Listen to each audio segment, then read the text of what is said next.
Senate Bill 79 is a betrayal.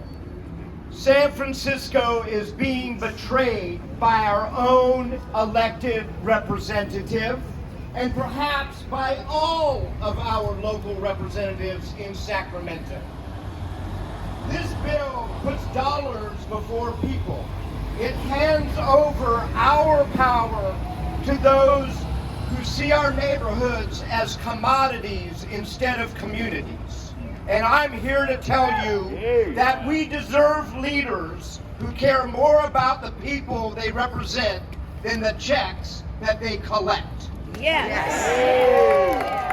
This fight, my friends, is about respect.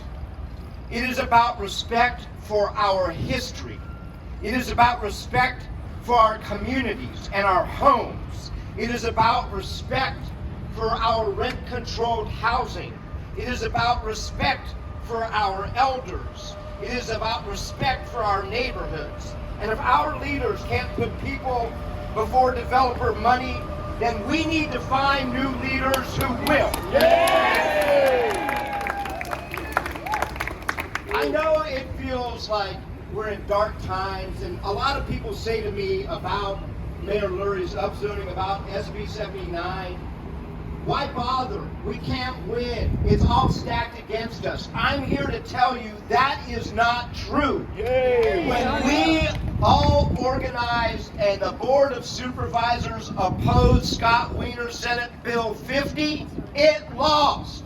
It lost. That's right. When Scott Wiener tried to get San Francisco out from under the jurisdiction of one of the most successful environmental pieces of legislation in the United States of America, the California Coastal Act, when he introduced Senate Bill 951, that for the first time in 50 years would take San Francisco out of the Coastal Commission's jurisdiction, the San Francisco Board of Supervisors voted 8-3 to oppose Senate Bill 951 in the senator's home district, and he amended the bill to take that out. Yay. So when we organize, when we hold our politicians accountable, we win. But we've got to fight a heck of a lot harder. I want to thank and acknowledge Supervisor Connie Chan, Supervisor Cheyenne Chan, Supervisor Jackie Fielder, Supervisor Shaman Walton, who had the courage to vote for a resolution opposing Senate Bill 79. But they did not have the support of Mayor Lurie, and they lost on a 7-4 vote. And SB 79 is moving ahead. So we have to hold those 7 supervisors accountable so that we can do what we did only a couple of years ago on SB 50, on SB 951. And then let me say this. We have 3 people who represent us in Sacramento. Scott Wiener, who is the king of betrayal.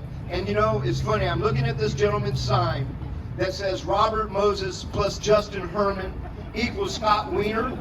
No truer words have been said.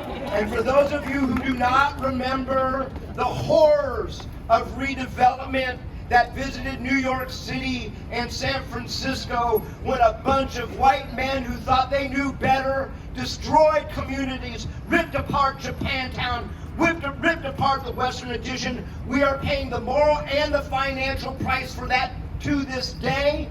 That was Justin Herman. That was Robert Moses. And we have to learn from that history, and we have to respect that history.